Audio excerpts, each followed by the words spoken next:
I can't believe we've come to the last presentation of the afternoon. It gives me great pleasure to introduce Tomasz Guzik. I'm sure many of you know Tomasz. He's been a Regius Professor at the University of Glasgow since 2013.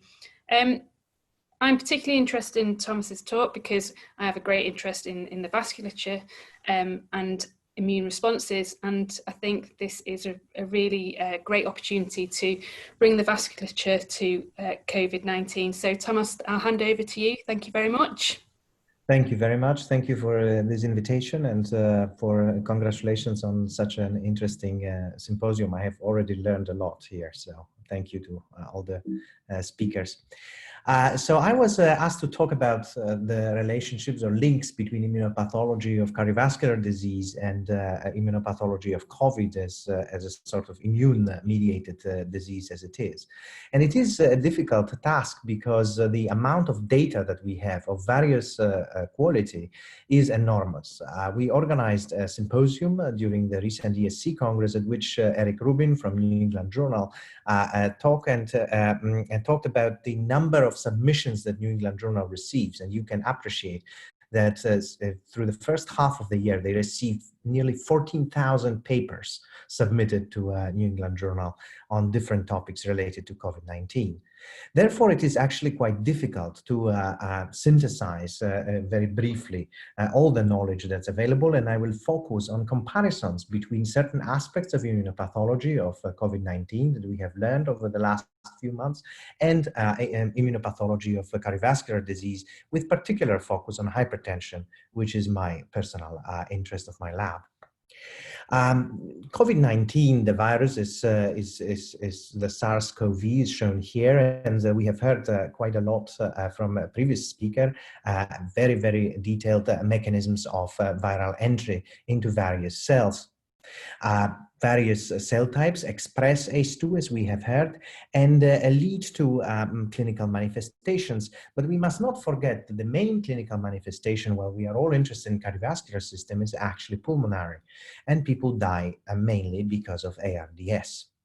But while these manifestations are most important, we have to appreciate the heterogeneous course of the disease, as well as different personalized responses that different people develop in response to the virus, which is relatively unique and unusual. What is particularly interesting to us is the relationship between cardiovascular comorbidities and COVID-19 severity and COVID-19 prevalence.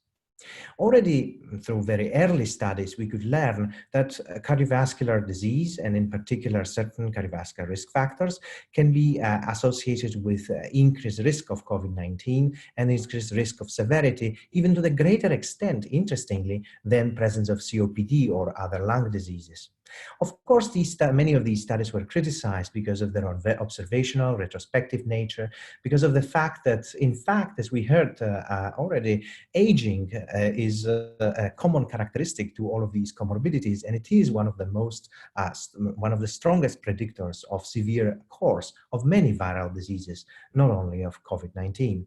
Many of these studies were not using proper statistical adjustments, but with time we accumulated more and more, a little bit more reliable studies. And in recent meta-analysis, still on MedRivix, we can see that there is a signal for increased risk of COVID in patients with cardiovascular disease, and in particular with two risk factors, hypertension and diabetes. I think about a month ago, a very interesting observational study was published from a relatively large group of patients with and without hypertension, which actually used appropriate adjustments to classical other factors that could be confounding. They have quite carefully characterized the patients and found that hazard ratios for COVID-19 mortality, as well as severe clinical outcomes, have been significantly increased in hypertensive patients, also in an adjusted models for age, other risk factors, as well as in a very carefully matched propensity score adjusted model. That is quite convincing and is reflected by Kaplan-Meier curves showing survival rate in patients with and without hypertension, showing very clearly that hypertension is actually a risk factor in COVID-19 on a clinical level. This, of course, brought a question that I met during the first 2 months of pandemic. Every time I saw any of my patients in hypertension clinic, they would always ask me to stop ACE inhibitor or ARB. Of course, already very early, we knew that evidence is not substantial for this, and we were not doing this. And now we have both observational, as shown here, data that actually antihypertensive medications, so better control of blood pressure, as well as RAS inhibitors, are beneficial in COVID-19, reducing mortality and severity of the disease rather than making things worse. So it's actually quite good that our recommendation to the patients was always to keep these medications.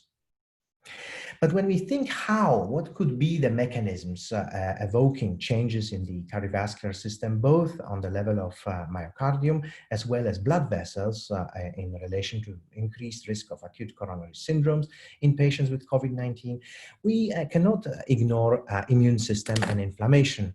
We can see that in this cartoon, the central stage is taken by cytokine storm, a characteristic feature of the patients developing severe COVID-19 clinical outcomes.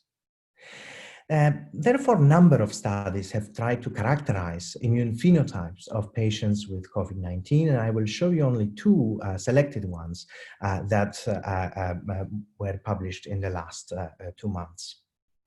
In this paper published in Science, the authors analyzed the patients with COVID-19 and healthy and recovered donors and compared a relatively large number of various immune phenotypic parameters, including cytokine levels, as well as immune cell populations. These studies have allowed them to actually identify 3 distinct immunophenotypes of the disease. Then they try to link to clinical features of COVID-19. As you may remember from early time of pandemic, the key feature of rapid deterioration in patients with COVID-19 is actually not only increased CRP or elevated inflammatory markers reflecting the cytokine storm, but interestingly enough, progressive deterioration of lymphocyte counts.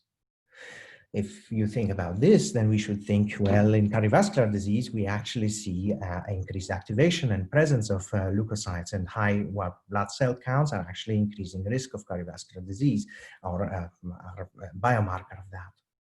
So what could be the reason for this, and how could we explain this sort of potential discrepancy?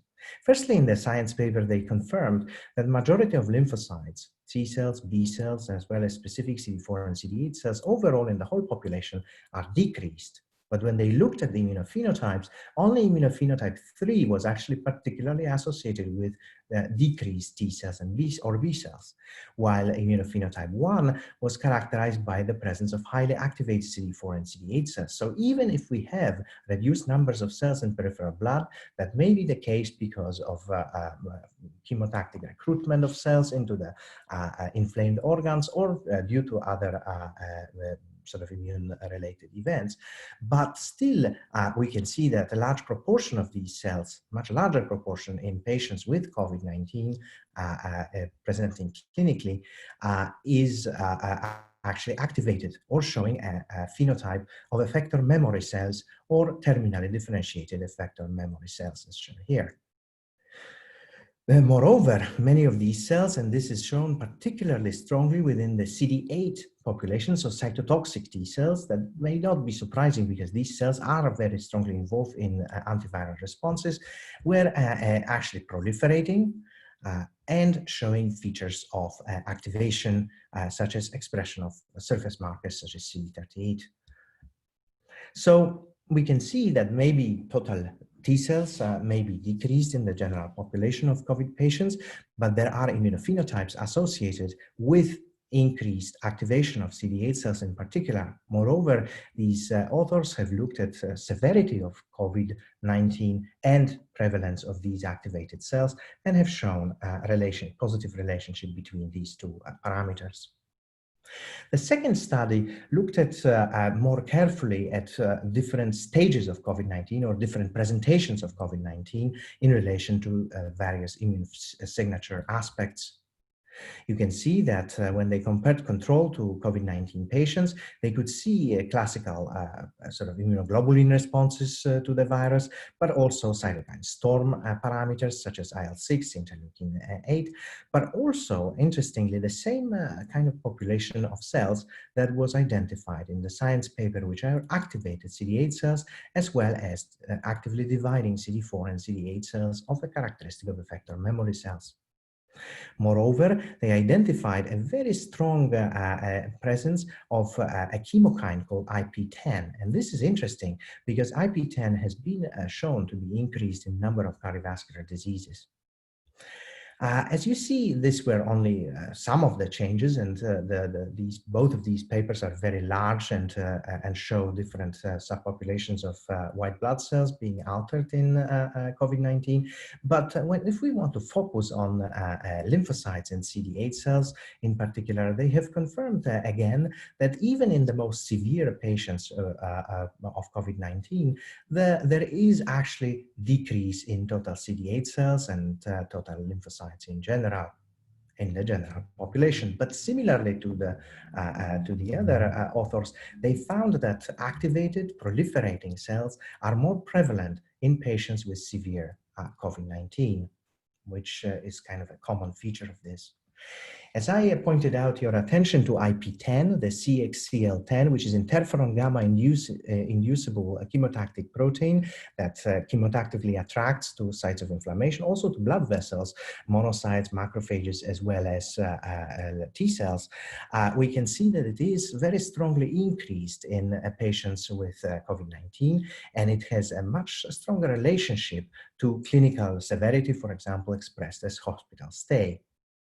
It's actually a #1 biomarker among the immunophenotype that was studied. So as I emphasized, IP10 is very interesting, and I will come back to IP10, as we have seen a role of IP10 particularly strongly in recruitment of immune cells into the perivascular space in a number of cardiovascular diseases, ranging from atherosclerosis to hypertension. So some of the participants asked about the potential relationship between endothelial dysfunction and COVID-19, and indeed, there is not a very strong clinical evidence so far. The studies are small and not very conclusive, but we can clearly say that the presence of upregulation of number of cytokines that are observed in COVID-19 have been quite convincingly associated with development of endothelial dysfunction. So it may develop, if not directly through COVID-19 damage to the endothelium, it may be indirect through the effects mediated by cytokines and cytokine storm and immune cell activation. In the second part of the talk, I will try to make use the knowledge that I presented to you and try to refer it to what we know about pathogenesis of hypertension as an example of cardiovascular disease that is particularly predisposing to development of more severe COVID-19. In the last about 10, 12 years, we have learned quite a lot about the mechanisms of immune dysregulation, immune dysfunction that can modulate blood pressure increase in hypertension, as well as development of target organ damage in this disease. And indeed, in our own studies of hypertensive patients, we can see that there is a very clear group of cytokines, and you can appreciate the similarities to immunophenotype of patients with COVID-19, including interferon gamma, as well as IP10 being quite central in the network of interactions of cytokines in hypertensive individuals. This might be very interesting because if hypertensive patients, before they are infected, are already exhibiting increased expression of certain cytokines that are essential in COVID-19 response, one can expect that the cytokine storm or cytokine response to the infection might be more pronounced. We still are lacking evidence of that in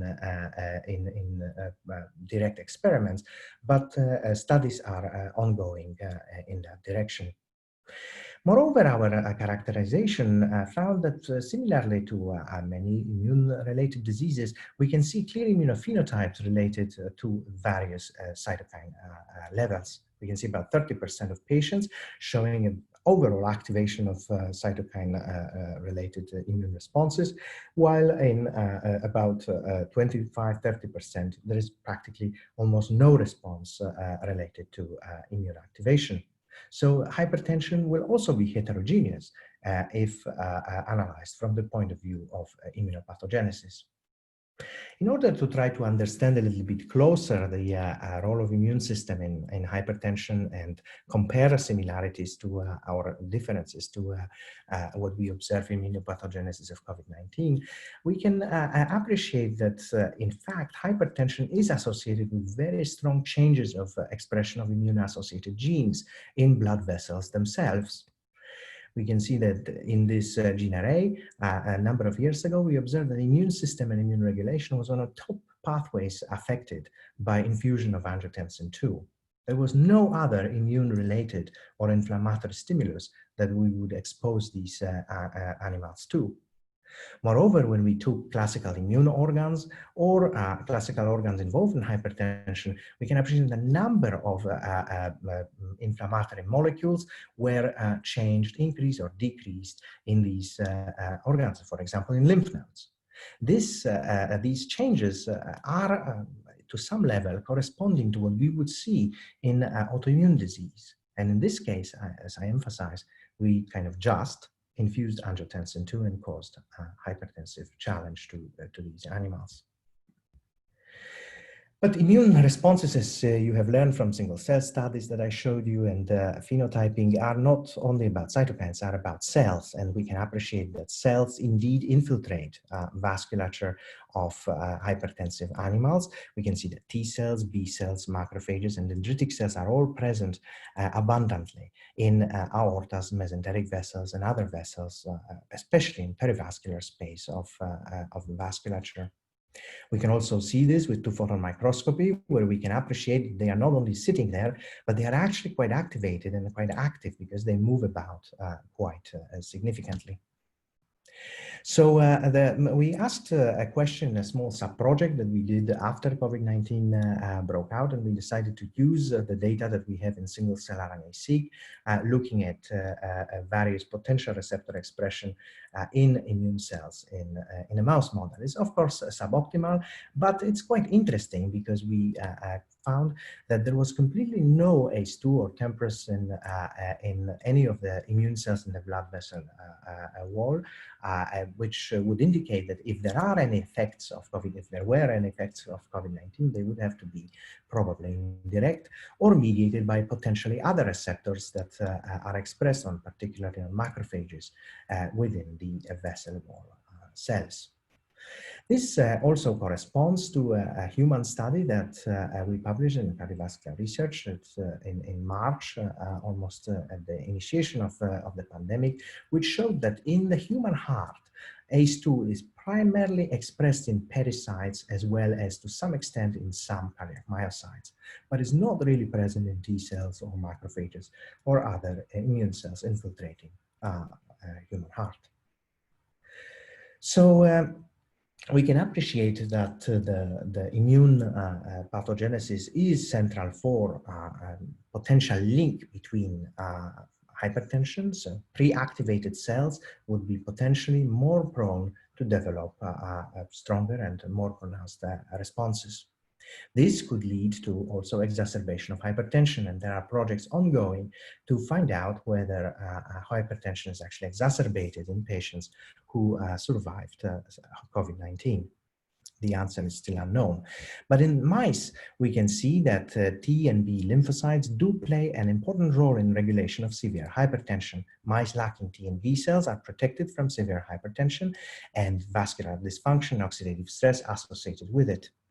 Moreover, these can be recapitulated in various models of immune deficiencies, which are protected from severe hypertension. This includes mice and rats on the right, rat1 knockout rat in that case. So if this is the case in mice, what is the situation in humans? I have shown you the effects of cytokine, hypertension, cytokine levels, but we also performed an immunophenotyping study in very well-matched control and hypertensive populations without any confounding immune or other confounding diseases, or without target organ damage either. And we can appreciate that memory T cells, and in particularly in both CD4, but particularly in CD8 cells, are overrepresented in hypertensive patients. Moreover, a number of effector cell subpopulations are present. We can see a very strong presence of Th17 cells, almost in some patients to the level that would make us suspect autoimmune disease. We have actually followed up these patients for 5 years after this study now, and we can say that none of them have developed a clinically visible autoimmune disease. These are also associated with overproduction of cytokines that are of interest from the point of view of COVID-19, such as interferon gamma or TNF-alpha. But in humans, it's difficult to establish causality, and in order to do this, we use UK Biobank and Mendelian randomization approach. In observational study, we found that lymphocytes, monocytes, neutrophils are all positively associated with blood pressure. The increasing amount of these number of these cells in blood are predictive of higher systolic, diastolic, and pulse pressure. The causality is more difficult to prove, but Mendelian randomization can be used and would indicate that diseases that will affect lymphocytes, or genetics that affects lymphocyte levels, would actually potentially have relationship to development of hypertension. Mendelian randomization allows us to address the question of causal association between exposure and disease using a genetic predisposition that is sort of randomly assigned at birth to the exposure. In this case, of course, we have certain assumptions of lack of unobserved confounders and being associated with the genetic predisposition, and no independent association with disease. In our case, we use genetic polymorphisms that predispose to higher or lower levels of lymphocytes, neutrophils, monocytes. For each of them, separate analysis was done and analyzed the effect on blood pressure. We use different techniques of Mendelian randomization in order to avoid confounding, because each method is allowing us to avoid certain confounders in a different way than the other. And we can appreciate that lymphocytes were the only cell type consistently associated positively with systolic and diastolic blood pressure, with some signal also coming in eosinophils, while other cell types, even though they were correlated, they were not causally associated. Therefore, we ask the question, is it possible that other cell types are actually affected by blood pressure rather than affecting blood pressure? And we use reverse Mendelian randomization to address this question, confirming that blood pressure affects eosinophils, monocytes, and neutrophils using the same approach. So this proves that in humans, not only subpopulations of lymphocytes are changed, which could affect development of COVID-19, but lymphocytes are actually potentially causally associated with development of hypertension itself. But this is in blood, and I have already emphasized to you that in COVID, for example, blood cells are going down. Why? We're still uncertain, but they might be actually migrating into the vessel wall. And in fact, when we look at the vessel wall of patients, in this case, undergoing bypass graft surgery, we can appreciate a presence of CD8 cells or CD3 cells in this case in perivascular space of blood vessels. This is present in both mammary arteries and in coronary arteries, in pericoronary fat. And there are systemic regulators of this process, because we see clear correlation between these cells in these two types of blood vessels. But what is particularly interesting is that patients with higher infiltration of particularly CD8 cells, so the cells that are activated in COVID-19, are showing a greater level of endothelial dysfunction. This is remaining significant after adjustment for major factors that could affect development of endothelial dysfunction. So immune cells can indeed, present in the perivascular space, mediate development of endothelial dysfunction. This can be linked with number of cytokines. And again, I draw your attention to cytokines of interest from the point of view of COVID-19, because number of them are increased in the vessels of patients with high immune cell infiltration. In order to try to understand how this is happening and whether these cells can produce cytokines of interest, we performed some staining and flow cytometry that showed that the immune cells infiltrating the vessels produce particularly interferon gamma and TNF alpha. These cytokines released from the cells can actually cause endothelial dysfunction. And we are currently conducting a study looking in patients post-COVID. If this is the case in COVID patients, then it could explain development of endothelial dysfunction independently from direct invasion from the virus into the endothelial cells. And finally, in a few last slides, I would like to draw your attention to the fact that there is a group of CD8 cells that have so far not really been studied in the context of COVID-19 so much, but that increase with age and increase with cytomegalovirus infection. Moreover, in a study in 2013, Korean investigators have shown that they are very strongly associated with hypertension itself. And these are CD28 null T cells. They release the cytokines that we have just shown are overtly released by cells infiltrating blood vessel wall in hypertension and atherosclerosis, and they can damage the vascular function. We can see that their numbers are very significantly associated with age. They are the differences are so strong that in this study, we could actually define the age of the patient based on CD28 null T cells. Moreover, these cells are actually correlated with blood pressure and negatively correlated with endothelial function. So all of this indicates the number of changes in the immune system, particularly in perivascular infiltration of immune cells, but also systemic activation of these cells, are corresponding between what we see in COVID-19 and what we see in patients with cardiovascular disease. Endothelial dysfunction might be incurred by direct invasion of a virus into the endothelium, causing endothelitis, but also by cytokine-related and immune-mediated mechanisms.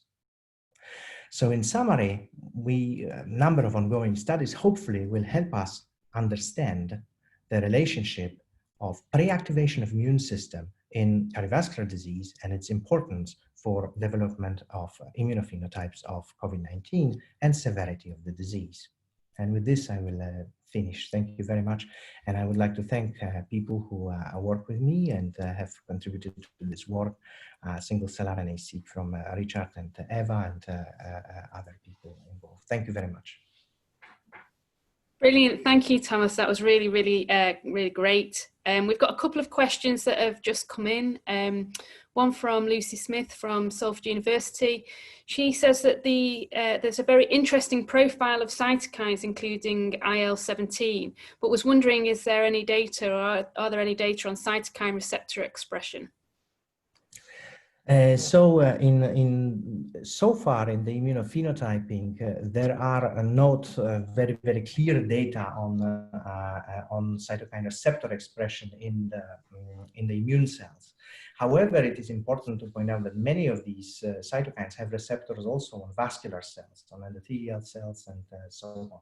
Some of the activating cytokines that we are detecting in both COVID-19 and in hypertension can actually be produced by the vessel wall. This can include cytokines such as interleukin 15 or interleukin 18 or interleukin 10. All of them can be sort of sourced from the vessel wall and modulate the process in addition to what we are seeing. But in COVID-19, I am not aware of strong studies that would actually be able to detect receptors at this stage, apart from maybe CCR7 receptor, yeah? Great. We have a question from Nelson Fernandez. Are the CD8 positive effector cytotoxic T cells HLA restricted?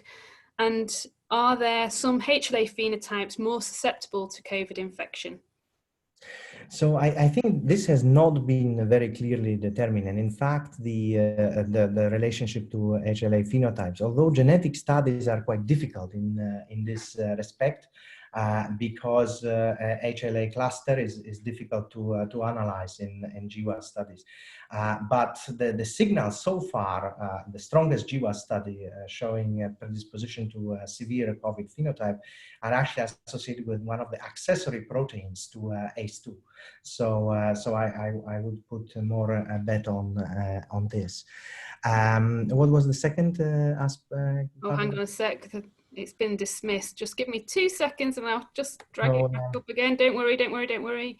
Are there some HLA phenotypes more susceptible to COVID infection? So the HLA phenotype we don't know, but you know, we would expect that some of the immune-mediated diseases are predisposed by certain HLA phenotypes.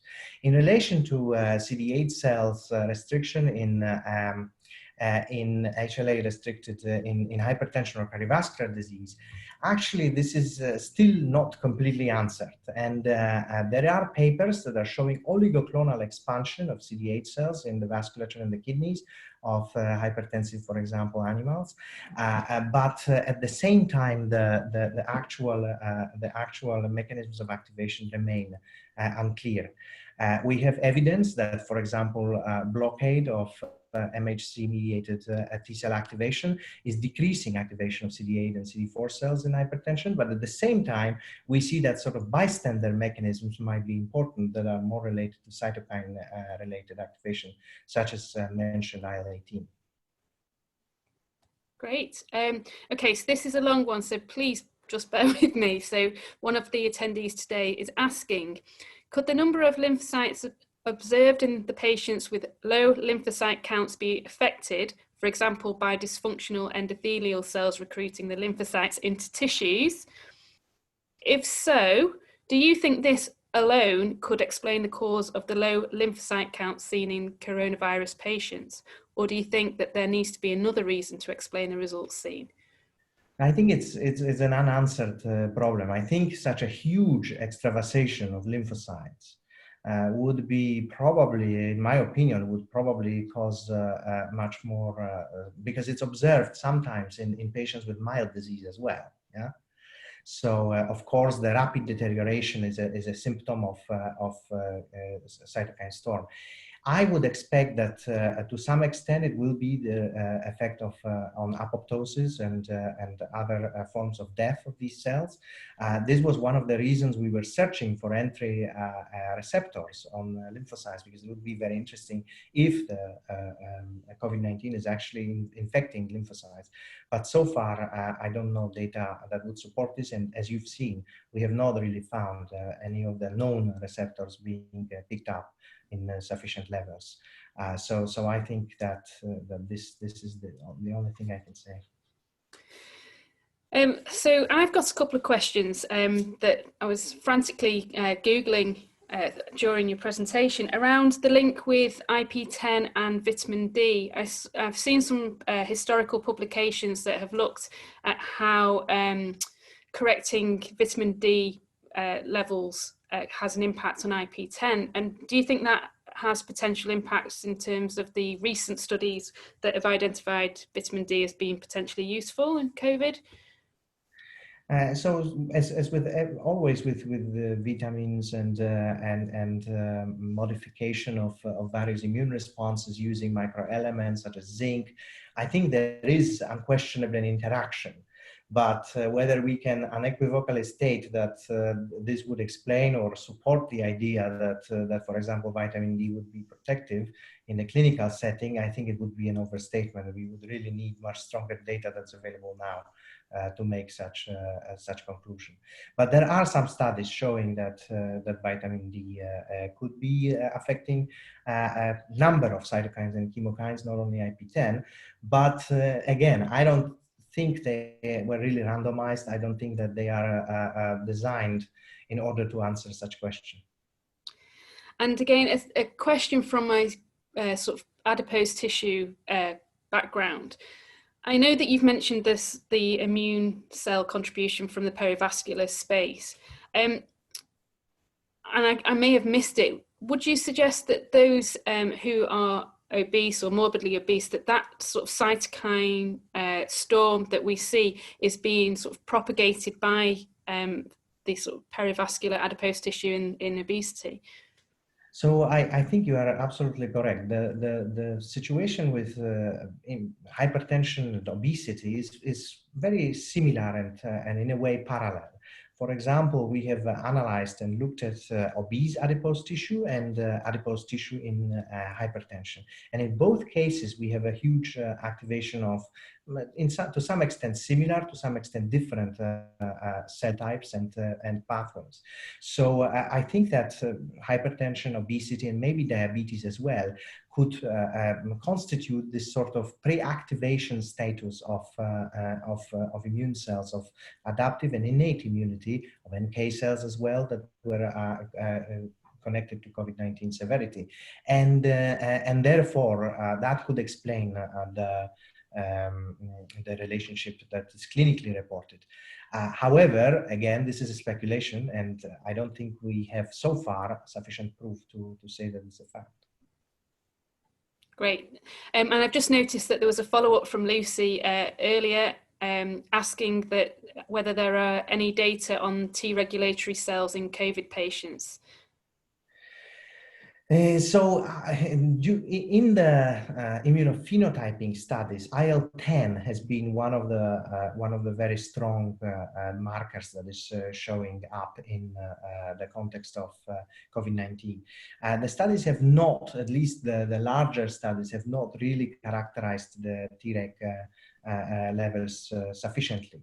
There is one small study that shows an increase in Treg numbers of COVID-19 patients, and I think this increase can be associated with compensatory response rather than causal. Yeah, and Great. they must be dysfunctional, as they can be rendered dysfunctional by cytokines in cytokine storm.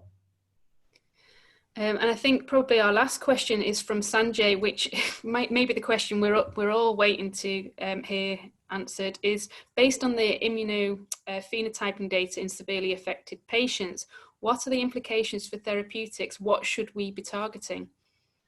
Well, so far we can only say let's give dexamethasone, because that's the clinical trial is telling us this. The use of dexamethasone has increased all over the world, and is actually also, I think, affecting. I have had a chat with some intensive care colleagues who are saying, well, they are really seeing much less severe responses now. Maybe the virus is less virogenic, but it's also possible that we've introduced certain treatments that are good. But based on these analyses, there is a number of ideas and programs developed in order to target specific cytokines and try to see whether these approaches could be helpful in limiting the cytokine storm. There are already approaches because these immunophenotyping studies have actually shown certain similarities to cytokine storm observed in certain other hereditary and other conditions, such as in patients treated with some immune checkpoint inhibitors. And there are already trials and studies in these conditions which target certain cytokines, such as IL-6 with tocilizumab, or TNF-alpha to the lesser extent, which could be useful. So far, we do not have specific ways to target specific immune cell populations that were implicated in COVID, but hopefully we will be able to see some in the future. That's brilliant, and thank you for your presentation today. It was really interesting. Thank you very much. I'd like to hand back over to Karen.